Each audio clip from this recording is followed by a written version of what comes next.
Hello,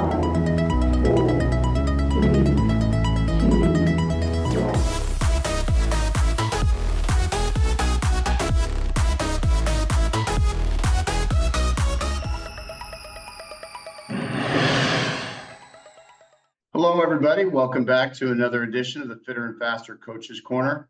As always, I'm your host, Mike Murray. Today, I am so honored and so grateful to have one of my coaches, one of my mentors in the sport, somebody who has basically dedicated his whole life to our sport of swimming, one of the most prolific writers in our sport, and somebody who understands the nuances and the different things that affect so many different teams, coaches, parents, athletes.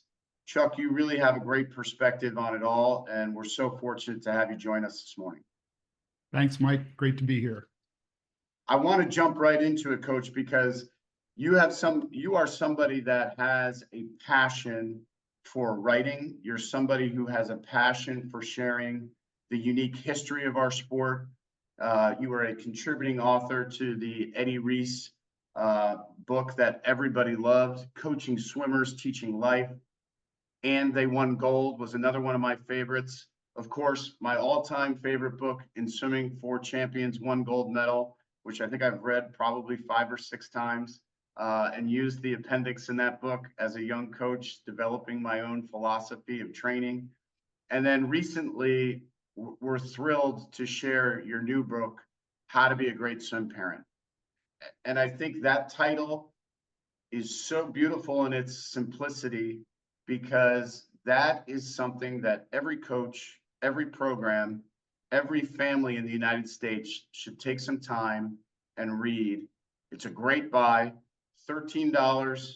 It's a perfect opportunity for parents to go through your experiences, your observations, and kind of share with their families what they can learn from that. So the first thing I want to do, Coach, is I want to ask you, what was the inspiration behind the book, How to Be a Great Swim Parent?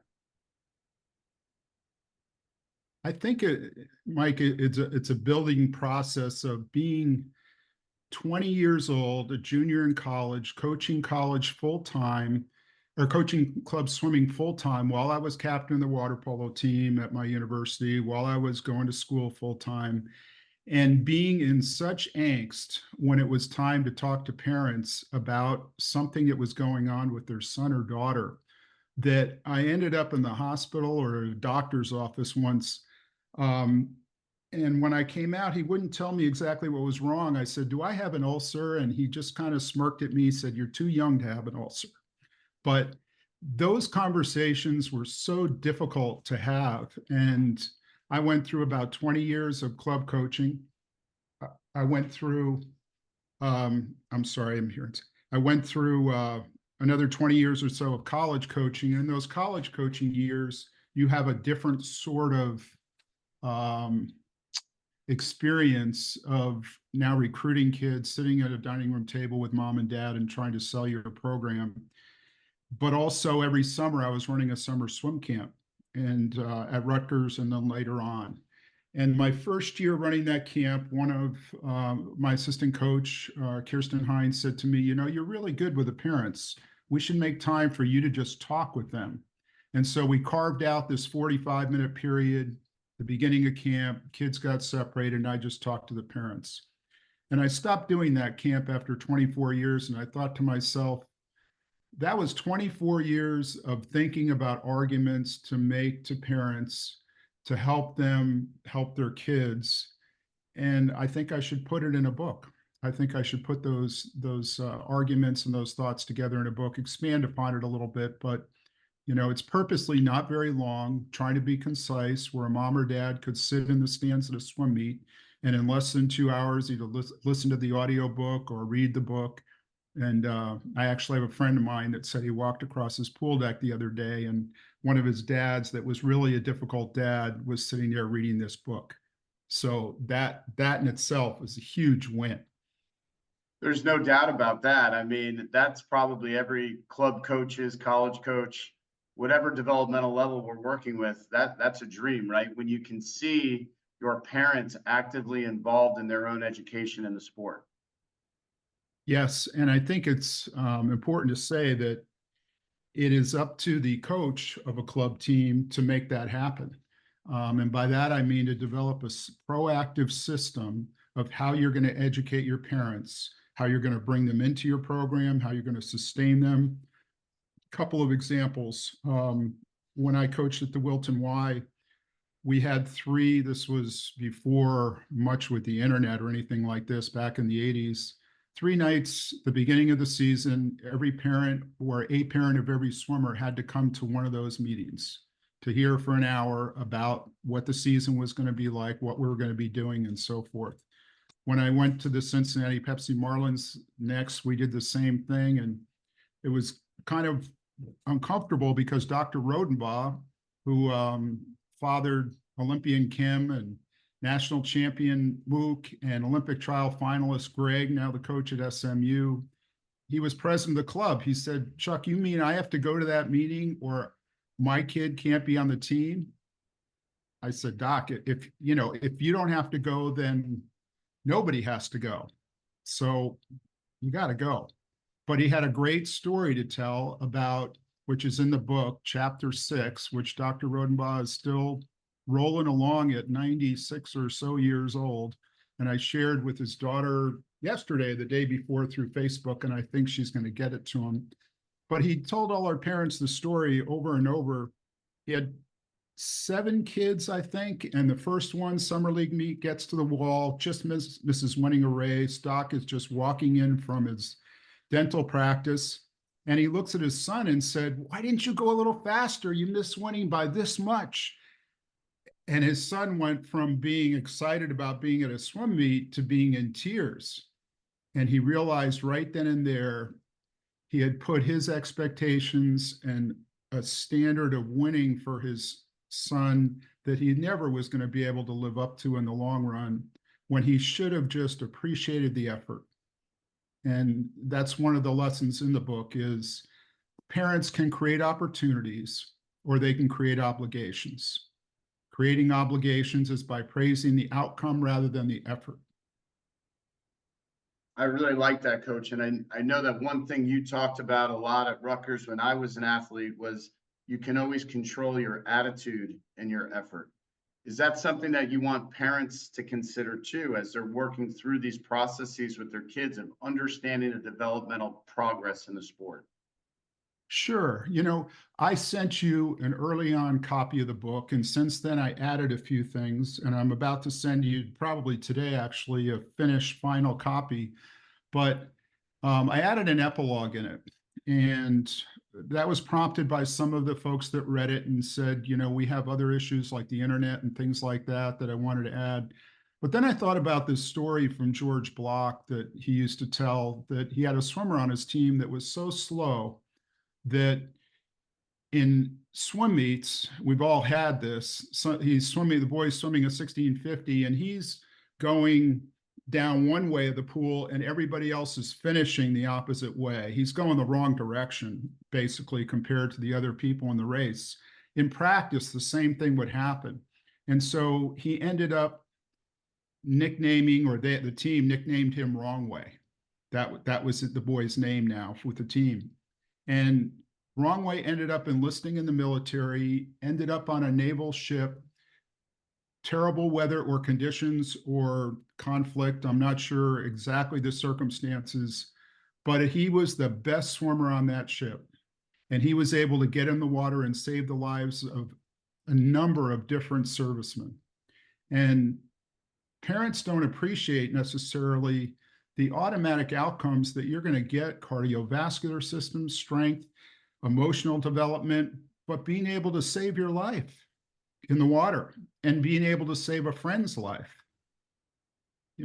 I watched my daughter at a 4th grade, maybe 6th grade party at a little lake.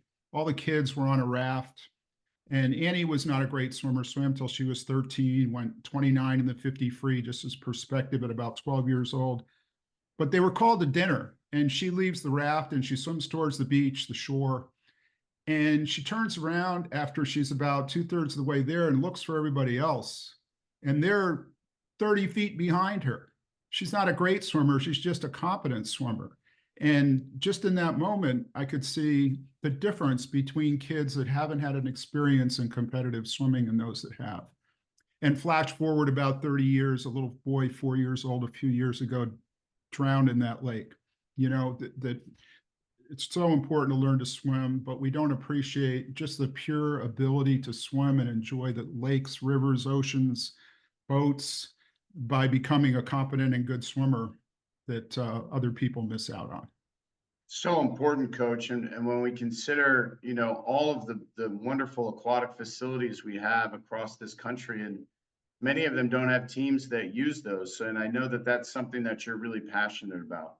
I think one thing that I want to draw is, you know, there's a lot of connections between the other work that you've done in this book, particularly a little rubric test that you had many of the athletes take when I was in college, which is, are you a champion of yourself? And you include the pyramid in your book this time around, the pyramid where at the top it's champion and at the bottom there's opportunity, talent, and competitiveness. Why is that important for parents to understand? Oh boy. You know, we really get confused a lot of times when we talk about self-image. And I've got to digress slightly to tell you that in the dedication of the book I'm going to send you, one of the names in there is John Urbanachek. And when I was 20 years old, we would go down and swim long course in Anaheim. My team in Redlands, California didn't have a long course pool. And that was where John's team trained. So I got to meet him, and he invited me to a seminar called Action for Excellence, Jeff Goforth, Self-Image Psychology. I sat there and wrote 44 pages of notes, just a whole yellow pad. And ever since that day, I had a mom type them up. I still have her type copy of those notes. I try to teach my team every year those concepts, including when you were at Rutgers. And from doing that, it just became so ingrained in me, and being a father and being a coach and hopefully being a friend and so forth. But the idea is that difficulties and failures and disappointments are going to happen. And that's not a bad thing. And if you, as a coach, have the wherewithal to be able to say to a parent in the right moment, have you ever had a really difficult experience where you felt like failing? And if you have, how much of a difference has that made to you in the lessons you've learned and helped you to where you are today? Almost every parent will nod and say, you're right. I remember this disaster and I thought my life was going to end, but it really helped me get better. And then the punchline is, why don't you allow your child to go through the same experience? It's just a swimming race. It may be slow. It may be bad. The coach will talk about the swimming race. The coach will help them with technique, pace, training, what have you, but you're in charge of helping your child move on and helping your child learn from that from a general life standpoint. There's going to be other things in your life, honey, that are going to be difficult. And you're going to look back at this one day and it's not going to be such a big deal. You're a great kid. You're going to practice. This is where the Dr. Rodenbaugh lessons come in. Praise the effort. You're going to practice. You're listening to your coach. You're working hard. You're doing all the right things. I'm so proud of you for the effort you're making. You can always be proud of your child's effort. There's no doubt about that. And, you know, you talk a lot about self-image in this book. And, you know, one thing that you used to say all the time, and you've included it in this book, is winners see what they want, losers see what they're trying to avoid, right? And I think my experience as a coach in this sport, I see so many athletes looking at an opportunity to really change themselves in a positive way. Instead of focusing on that piece, coach, they're worried about what they're trying to avoid. What am I going to look like if I fail? What if I don't get this qualifying time? What if I don't make the zone team this year? Talk a little bit about how you've advised parents to handle those situations.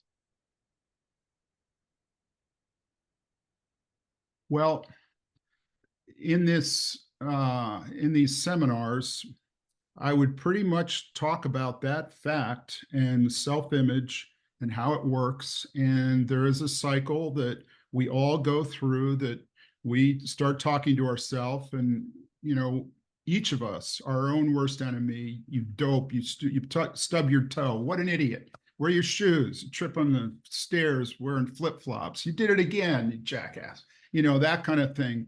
So part of it is trying to help the swimmer, the child, control their own self-talk and not beat themselves up. But then as a mother or father, you've got to realize that you're not an expert in this area. You don't, at least I don't, go to my dentist and say, this is how I want you to fill my cavity, clean my teeth, do whatever. That's not my job. That's her job. I walk in and she is the one that's a professional in that area. And I think parents need to look out for their child's self-esteem and help support their self-talk in talking themselves up. But they can't try to pave every pathway to be smooth so that they never stumble and they never have that challenge. And I think that's where the gray area really gets in, that a lot of people have difficulty with. I asked just a mother in our swim school that was bringing her kids to extra lessons. I said, why are you bringing them so much? And they said, we really want him to make the swim team this fall. And I gave her the same example of what I gave you earlier. I asked her about if she had ever had a disappointment. And, basically, your son may not make the swim team, but he's making the effort to make the swim team, and that's a great thing. And he can make that effort again, and eventually it will work out. Michael Jordan got cut from his high school basketball team. Matt Biondi never made his high school state championships until he was a junior in high school. And he won 9 Olympic gold medals. We're all at different paces, and especially boys can blossom way later than others. Everybody isn't a Katie Ledecky and a Michael Phelps where you're seeing their success at 15 years old. Yeah, it's a great point. And really, Coach, even with Katie, I mean, we saw her at just the national select camp level, had never made a national junior team going into London, and then did what she did in London. So, Right. it's really possible. And when, you think back on some of your experiences, you coached athletes, Joe Hudipole, Aaron McIntyre, Kazmira Wick, Kelly Harrigan, just to name a few. What were some of the attributes that those kids had, and getting to know their parents a little bit, that helped make them so successful? Well, I put the story of Kelly's mom in a video and tried to share it with coaches. And I actually had a friend of mine, an old high school friend, email me or text me this morning an article from the Boston Globe about parenting. And he said, I like the Dairy Queen example better than what they're saying here. But that story was that Kelly was 8 years old. She finished a race, and the official came up to her and said, you've been DQ'd. And she went to her mom and said, what does DQ'd mean? And mom said, it means we're going to Dairy Queen. And just moving on from that moment of disappointment, that the coach would take care of fixing her strokes or finishes or whatever it was to make her legal, and everything else would be all right.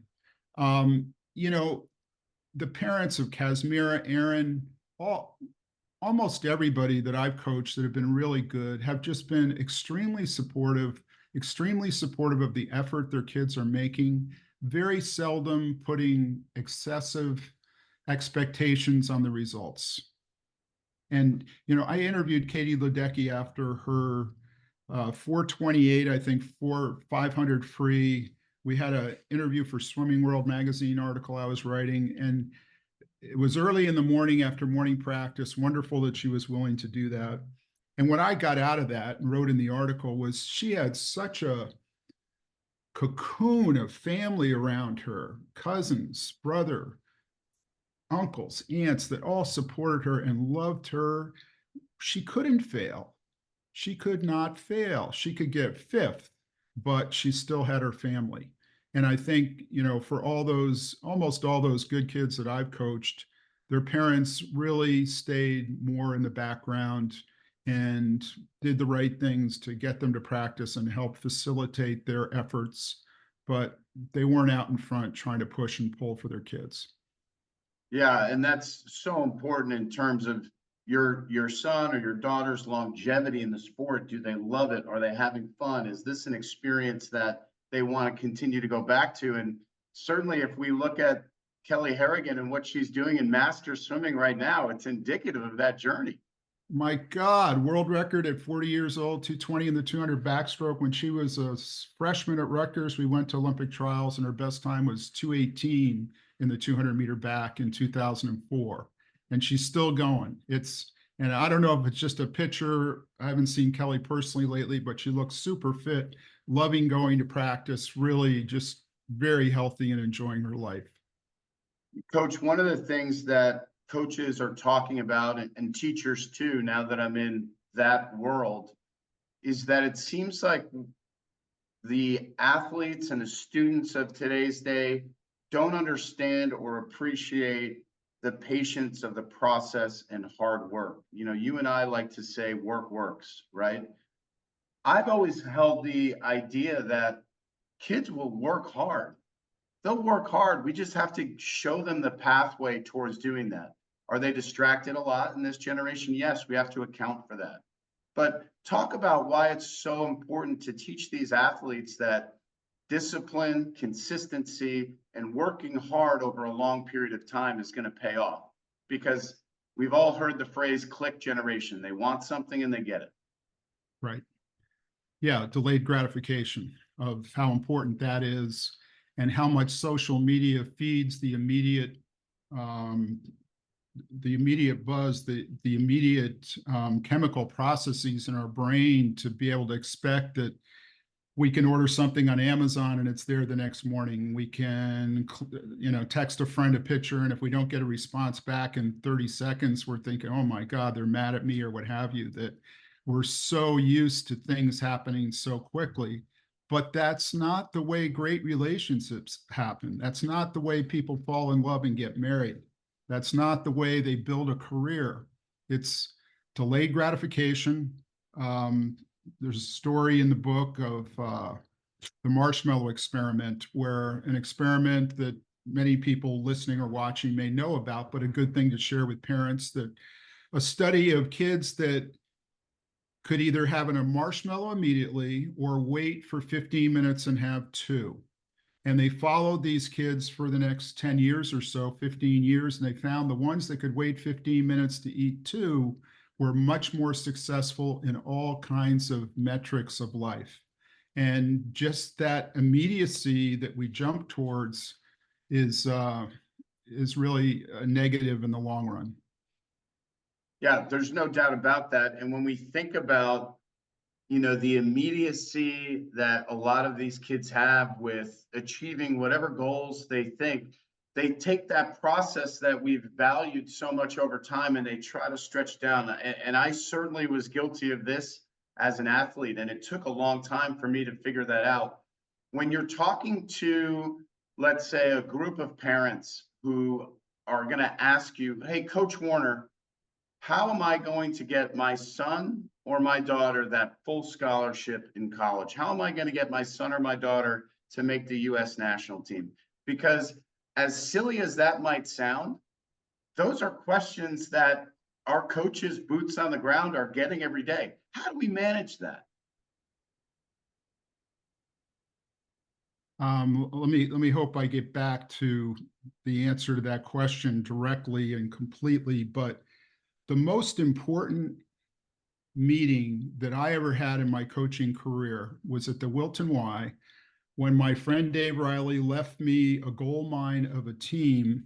But my condition was the parents group needs to get under control for me to take this job. And I was, 26, 27 years old, but I told the head of the Y that, Skip, I'm not taking this job. This is the Wild West with the difficulty the parents are being. And I say it's the most important meeting of my coaching career, in that Skip sat down with the head of the parents group and he explained to her that I was in charge of the program and that whatever I wanted to have happen basically was what would happen. And this was a very strong woman that went on to run for Congress in Connecticut and become very successful She was successful in her career. It was just the way she was built, was to take charge. But she wasn't going to take charge of our team, the Wilton Y Wahoos. And we met again, and she said to me, "All right, Chuck, let's start with team colors. What would you like them to be?" And I thought, wow, we're really starting at ground zero. But the problem with talking to parents as a coach is the stability of your position as coach. Are you working for them? If they don't like what you have to say, are you worried more about keeping your job than doing your job? If you're Mike Murray and you're working for a private school, that's a whole different situation than you have a group of parents that are hiring and firing you. So there's many coaches now in the United States that have their own clubs, that own their own clubs. So they're in a much more authoritative, secure position. And I think when you're in that position, you can speak quite frankly and say, we don't know how good your child's going to be. The great George Haynes, maybe the greatest swimming coach in history, at least in his era, he said, I need 2 years of really good work to be able to get an idea of the potential of somebody. And what he was probably saying was, I need to see their tolerance for work. Some kids respond and recover really quickly. I need to see the smile on their face after they've gone doubles 3 days in a row and coming into practice, how much they enjoy it, how much responsibility. You know, there's so many different things that go into being a champion swimmer, which in this book, I lay out my opinion, which starts with talent, opportunity, and competitiveness. If your child is not very competitive, mom, you're barking up the wrong tree. That you know, their chances of them being a really successful athlete in any sport is not going to be triggered until they find that seed in them, which they might find. But some kids are just destined to be a great artist or dancer or musician or what have you. I love that, and I'm smiling because in my mind, you know, one of the greatest mentors of my life, Larry Van Wagner, who I coached with at Marist College for 5 years as the assistant college coach and the club coach, and he used to say, tolerance for work, mental aptitude, love for the sport, and competitiveness. And you just hit all 4 of them. Yeah. It's more than just how pretty your stroke is. One of the things, Chuck, that I loved reading in your book as a dad of 2 young age group swimmers, your time as their chauffeur is so important. Talk about why that relationship building between parents and athletes is critical.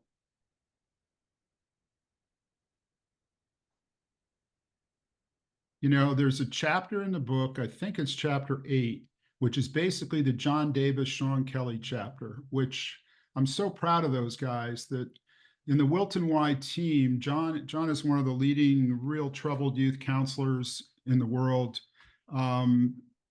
Karen Andren on our team, her husband started Swim Across America. Janelle Jorgensen, Stanford grad, Olympian, ran Swim Across America. Cara Devlin, Olympic captain of the U.S. national junior team, worked in a homeless group. I forget, Meals on Wheels. Kristen Gary, and part of that group, runs a foundation in New York City, Swim Trident, for kids to help them learn to swim. Just so many good things that those guys are doing. But John really kind of lays it out, shoulder to shoulder experiences that, and the car ride is the perfect example. Joe, what do you think of that sunset?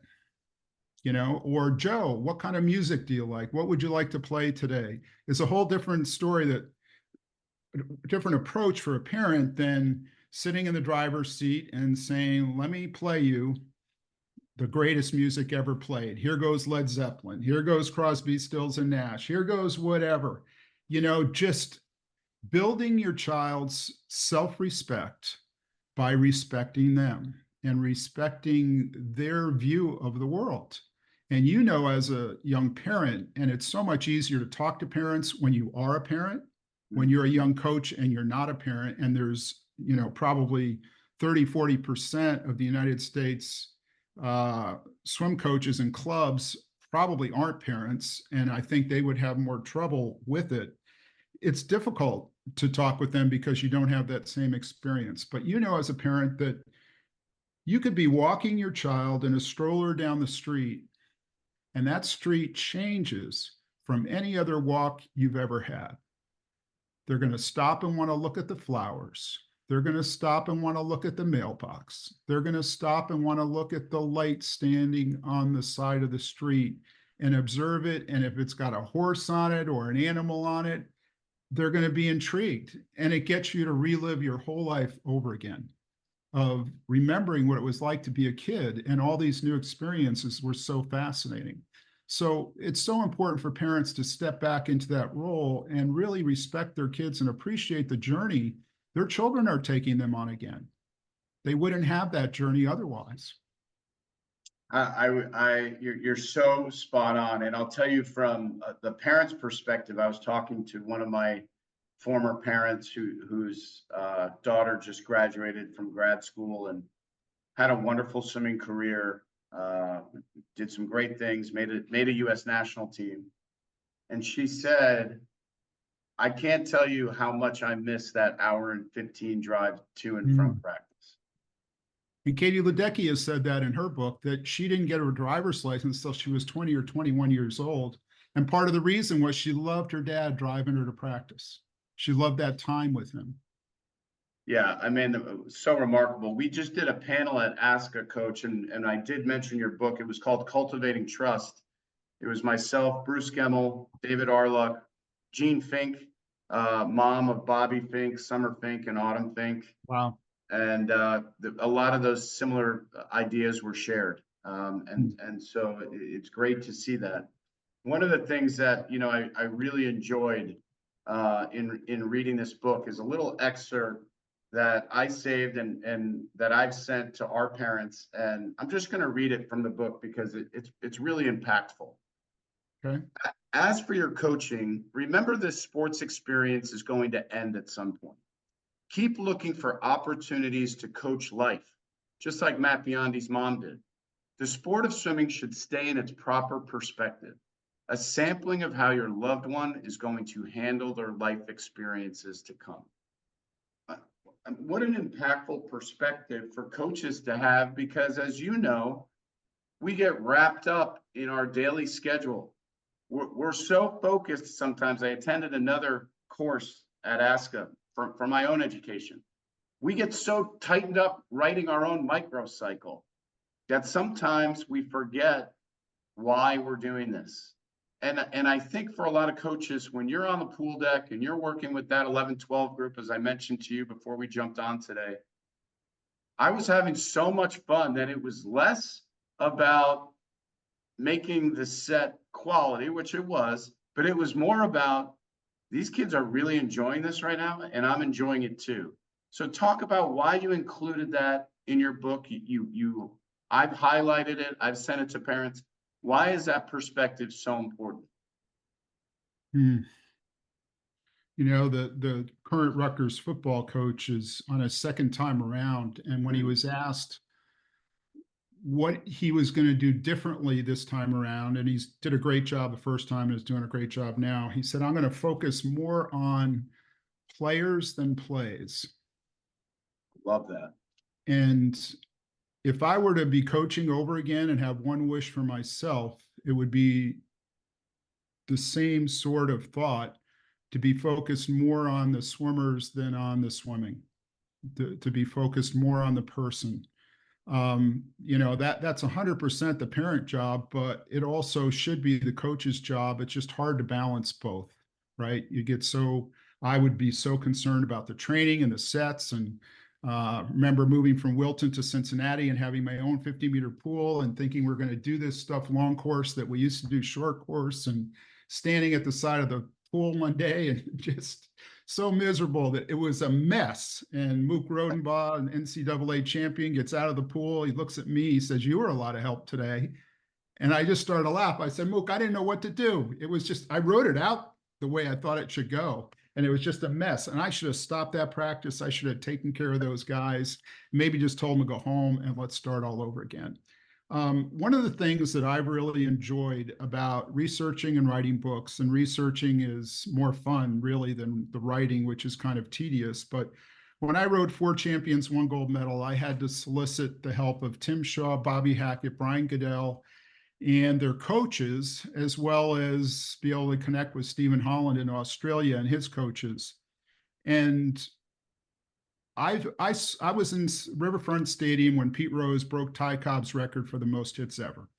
I got to meet my boyhood hero, Mickey Mantle, because of swimming at the Pan Am Games and stand with him for 20, 30 minutes and talk and have a picture of this together and all that. But I would put with those great sport moments, sitting down and talking with Tim Shaw in a hotel room in Victorville, California for a night and then the next day.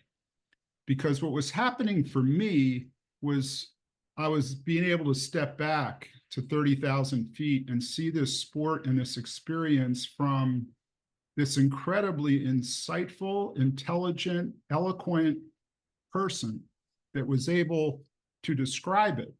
And, you know, it was the Jocham's Greek manifested philosophy of the full person that puts their body, mind, and soul into this effort. Out of that, they become a champion, but not a champion of any particular race or any particular competition, but a champion of themselves. They know they can do things. When I go back and ask a swimmer like you, your age, what did you get most about swimming? One of the usual answers I get is tenacity.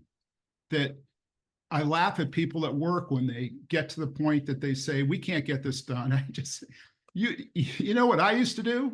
I used to get up before the sun got up. I go to practice. I go to school all day. I come back. I go back to practice. Then I go do my homework. And then I start all over again. You know, that's the life of a swimmer in a lot of ways. But you learn how to be industrious. You learn that you can get things done inch by inch, half a second by half a second, slowly as time goes on. Tim Shaw, who many people probably won't remember or think about, their story, and I picked up 4 champions, 1 gold medal recently and started to reread it and said, wow, what a book, what a piece of work. Just getting through the introduction of this whole history of distance swimming in the world. Who did that? And this some divine energy must have been helping me through that. But Tim, at 16 years old, went to the national championships, broke the world record in the 200, 400, 1500. And if you think back to 1976, we're approaching 50 years ago, that Brian Goodell, 1502, Bobby Hackett, 1503 in the 1500, which would still be in our Olympic trial finals. And I think Bobby or Brian would have made our Olympic team 1 or 2 quads ago, how they did that when they were in high school. But my point to all this, and even for Tim, 400 free, they were 350, 351. Now we're 5 seconds faster. In those days, our 500s were 419, 420. We're now 15 seconds faster. What are we missing? That's a whole nother topic and another day. But Mrs. Shaw said to me when I talked to her, she said, you know, the greatest thing we did was let the sport be Tim's. And when Tim set those 3 world records, his parents were about 4 hours away in Southern California because Tim made a deal with his mom and dad after seeing how hard they were on his older brother to never come to his practices, never come to his meets. And I think they did go to the Olympics, but they never saw him break those world records. And I think Mrs. Shaw's words are still right today. Let the sport be your kids. And you take care of helping them through their life and their ups and downs. But it's their sport, it's not yours. I love it, Coach. And you know, we're getting crunched on time here, but I want to ask you, what do you hope parents take away from this work, this book of how to be a great swim parent? I grew up in a family of 5. I'm the middle child. Once upon a time, families were much bigger. Many times now, parents only have 1 or 2 chances. So if you screw it up on the first one and you only have one like I did, then where do you go from there? I hope it gives them a bird's eye view of what this journey might be like. And so before they start stepping in quicksand, stepping in potholes, making mistakes that they're never going to remedy, that they can look down the road and see what is to come and see the benefits that are going to be inherent to their child's experience in the sport. And mom and dad don't need to make it happen. It will happen. Just get together with a good coach in a good club, and everything can be wonderful. I love it. And coach, what are you most excited about? There's been a lot of changes here at USA Swimming and American swimming in general. What are you excited about moving forward for our sport? Well, I'm excited if coaches will take a stronger leadership role. If they're going to sit back and only coach their own university team and only coach their own club team and not get involved in their LSC and not get involved in USA Swimming, we're in trouble. Every coach pretty much knows when they come out of a championship meet if their team swam well. You may say to yourself, it's the kid's fault or it's my fault, but you know if it was good or bad. We're delusional sometimes in the United States to think that because have a slight edge over the rest of the world, we're doing well. We're not. We're not. We have the most facilities. We have a college program that may get all dismantled now with the NIL. It may become a mess, but we have a college program with scholarships that is the envy of the world, that helps entice our kids in a club system at 10 or 12 to be a part of the American swimming team, to move their way up, not to get the full scholarship, but to get any scholarship or to be on that college swim team.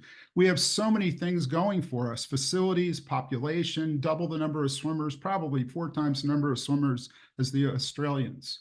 We need to set our standards higher, and I would hope our coaches would do that. The USA Swimming changes, I applaud. It's wonderful, but the absence of, there's some intelligent way to say it. The absence of failure is not the presence of success. We just may have cleaned out what we feel like is hurting us. That doesn't mean we're going to do anything better. That's up to us now to do something better.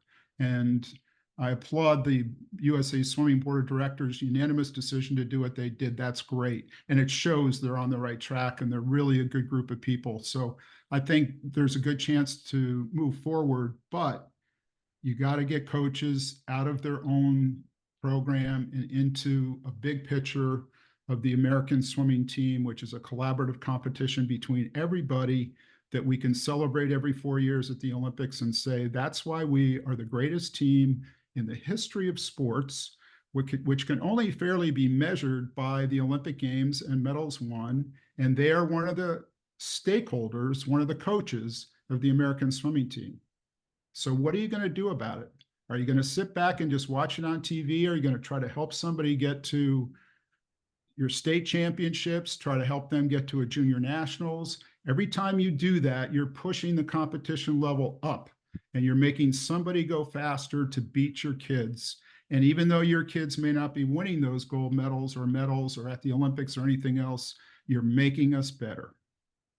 I love it. And coach, you could be a small-time coach in Alaska and develop an Olympic gold medalist. We know it's been done, right? Lydia Jacoby has done it. Ian Crocker has done it out of Maine when no one had ever done it before. And the opportunity for kids is just a good coach and a place to practice. Time to do it. That's all. It's not 50-meter pools. It's not big weight rooms. It's nothing like that. Just a coach and a swimmer with a dream. I love it, coach. And such an important read for all parents and people involved in our sport. How to Be a Great Swim Parent, Coach Warner's latest book. Coach, how can people connect with you if they're interested in learning more? There's a website, www.chuckwarnerbooks.com. That's a good place to go, or info@chuckwarnerbooks.com. And, we're going to sell them wholesale to coaches. So the more you buy, if you want to buy them for your team, or if you want to sell them to parents, or whatever you want to do with them, but trying to give the coaches a better deal on it than anybody else, so that if they're really going to be the distributors. But I think if we can get people to either listen to the audio book or read it, and really digest it and probably reread it 2-3 times, right? I mean, it's just some basic lessons, but it's pretty dense with information to think through and read again and again, probably. I think it will help coaches a lot. Coach Chuck Warner, thank you. We're so grateful to have you on the program. Looking forward to reconnecting soon. Thanks, Mike.